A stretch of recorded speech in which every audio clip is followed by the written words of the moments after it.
श्री श्री राधा दामोदर भगवान की जय। कल संसार के सर्वश्रेष्ठ तीर्थ पवित्रतम स्थान राधा कुंड की प्रकट तिथि थी। तो कल हम राधा कुंड के प्राकट्य के बारे में रूप गोस्वामी जी के विचार सुन रहे थे। राधा कुंड कैसे प्रकट हुआ उसके बारे में सुन रहे थे। उससे पहले परसों हम पवित्र दामोदर मास में भगवान की जो दाम बंधन लीला उसका रसास्वादन कर रहे थे। तो हमने ये सुना कि माता यशोदा ने जब हम गोपाल जी को ओखली से बांध दिया तो फिर माता यशोदा तो अपने काम में लग गई। गोपाल जी उस ओखली को खींचते खींचते आंगन में आ गए।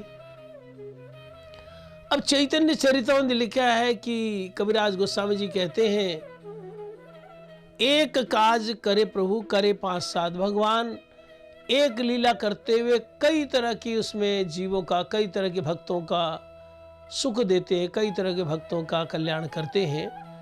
तो इधर दाम बंधन की लीला उसका रसास्वादन आपने किया।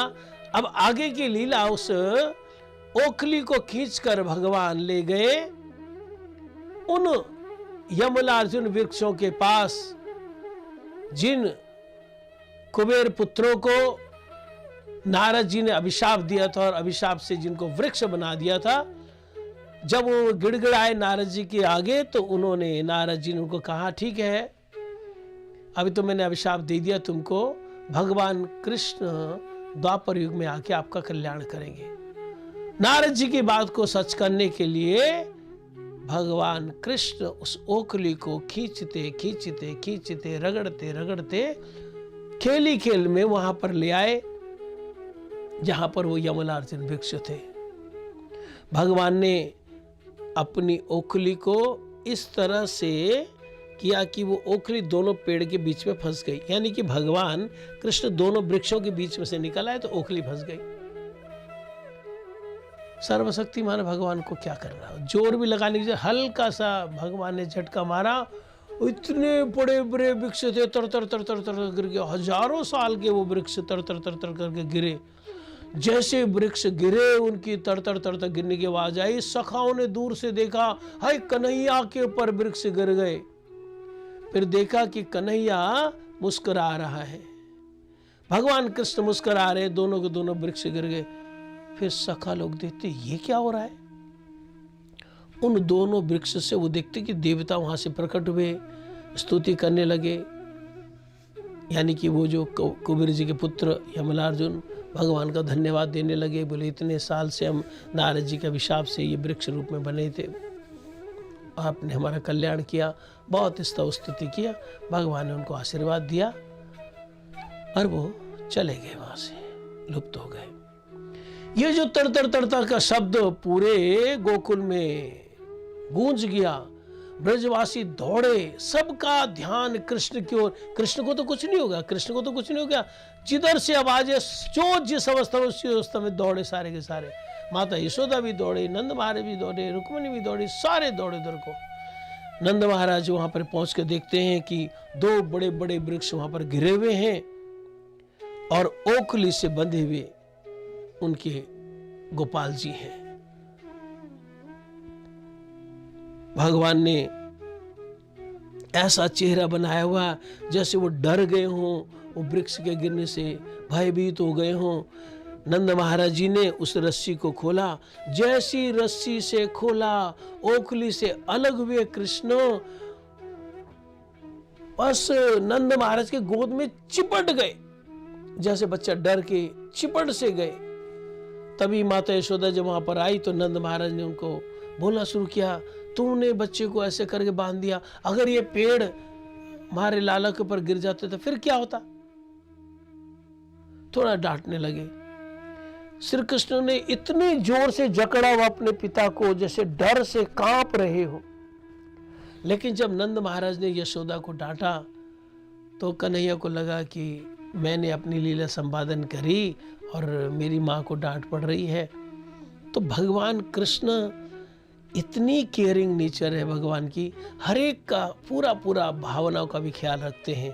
भगवान ने क्या किया, यहाँ पर जब वो चिपटे पड़े हैं नंद महाराज की गोद में उनके वक्षस्थल से, तो कान में बोला, मुझे हल्का सा बोला, मुझे दूध पीना है। अब दूध तो नंद महाराज नहीं पिला सकते, तो माता यशोदा के पास ही पीना, तो दूध पीना अब क्या करे, वो उसको यशोदा कहते, ले इसको दूध पिला। फिर माँ की गोद में चले गए। माँ को बड़ा आनंद हुआ, गोपाल उनकी गोद में आ गया, उनको दूध पिलाने लगी माता यशोदा। तो भगवान ने इस तरह से ओखल बंधन लीला के द्वारा हमको ये समझाया कि देखो, जब तक ये 2 उंगल का गैप पूरा नहीं होगा तब तक मेरी प्राप्ति नहीं हो सकती। जैसा हम सुन रहे थे, हिज डिवाइन ग्रेस शिला भक्तिवल्लभ तीर्थ गोसाई महाराज जी ने बोला, 1 उंगल है भक्त की भक्ति चेष्टा और दूसरी है भगवान की कृपा। अगर हम देखें तो हम तो तृप्त है भगवान की कृपा से। ये जो मनुष्य जन्म हमको मिला, कोई खरीद के थोड़ी लाए, हम आसमान से थोड़ी टपक गए हैं। बड़े भाग मानस तन पावा, बड़े भाग्य से, सौभाग्य से भगवान ने हमको ये गोल्डन चांस दिया हुआ है, तो भगवान की कृपा है। फिर हमारा जन्म ऐसे परिवार में हुआ जहाँ पर बचपन से हम देखते हैं वो भगवान की पूजा हो रही है, कि वो माता रानी की आरती हो रही है, कुछ ना कुछ ऐसा धार्मिक अनुष्ठान होता रहता है। हमारा जब अन्नप्राशन हुआ भगवान के नाम से हुआ, भगवान के प्रसाद से हुआ, तो हमारा सौभाग्य है कि हमारा हिंदू परिवार में, सनातन धर्म के मानने वाले परिवार में हमारा जन्म हुआ। फिर सबसे बड़ी बात कि पवित्रतम भूमि जो है पूरे विश्व में, भारत भूमि में हमारा जन्म हुआ। आध्यात्मिक रूप से जो बहुत ही समृद्ध भूमि है, तो मनुष्य जन्म हुआ, भारत भूमि में हुआ, सनातन धर्म को मानने वाले परिवार में हमारा जन्म हुआ। ये सब भगवान की कृपा है। अब इसके अलावा ये जो वैष्णव एसोसिएशन हमको मिली है, ये जो हरि कथा सुनने को हमको मिल रही है, ये जो सदगुरु का संग हमको मिल रहा है, सदगुरु का चरणास्त्र हमको मिला, ये सब भगवान की कृपा है। ऐसा बोलते हैं, भगवान जब किसी पर तहे दिल से कृपा करते हैं तो उसको अपने भक्त की एसोसिएशन प्रदान करते हैं। हमको जो गुरु जी की एसोसिएशन मिली है, गुरु से हरिनाम दीक्षा मिली है, वैष्णव की संगति जो हमको मिल रही है, हमको जो ये हरि कथा सुनने को मिल रही है, ये सब भगवान की कृपा है। यानी कि भगवान की कृपा वाला जो गैप है भगवान ने अपना भर दिया है। अब हमारी तरफ से भक्ति चेष्टा होनी है।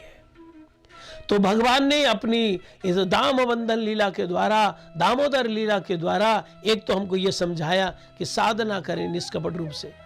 दूसरा, भगवान अपने भक्त की हर बात को सच करते हैं। नारद जी ने बोला, भगवान कृष्ण तुम पर कृपा करेंगे। इतने सालों बाद भगवान कृष्ण ने ऐसी लीला करी कि उन दोनों का, कुबेर पुत्र जो नल कुबेर मणिग्रीव, उनका कल्याण किया। तीसरी बात, भगवान बहुत ही केयरिंग नेचर के हैं। इधर नंद महाराज को भी उन्होंने प्रसन्न किया और उधर माँ यशोदा की गोद में उनका जो दुग्ध पान करने के लिए वो गए, माता यशोदा का भी उन्होंने पूरा ख्याल रखा। इसके अलावा भगवान जब जब लीला करते हैं उनका एक ही उद्देश्य होता है, अपने भक्तों को सुख देना। अपने भक्तों को सुख देने के लिए भगवान ने दाम बंधन लीला की, और हम जैसे जीवों के कल्याण के लिए, ताकि हम भगवान की लीलाओं को पढ़ें, सुने, बोले, चिंतन करें और हमारा कल्याण हो। इस तरह से ये कार्तिक मास, दामोदर मास में ये दाम बंधन लीला हुई। सत्यव्रत मुनि जी ने बहुत सुंदर एक दामोदर अष्टकम लिखा है, जिसका पहला जो पद है वो है, नमामीश्वरम सचिदानंद रूपम लसत कुंडलम गोकुले भ्राजमानम यशोदाभियोलुक लाभधावमानम परामृष्टमत्यन ततो धृप्य गोप्या नमामीश्वरम सचिदानंद रूपम लसत कुंडलम गोकुले भ्राजमानम। इसमें बड़ा सुंदर चित्रण है कि किस तरह से आगे आगे गोपाल जी दौड़ रहे हैं, उनके कुंडल किस तरह से उनके कपोल में के पास पास हिल रहे हैं और किस तरह से माता यशोदा उनको पकड़ने के लिए उनके पीछे दौड़ रही है। कल इसका रसास्वादन हम करेंगे। तब तक के लिए हरे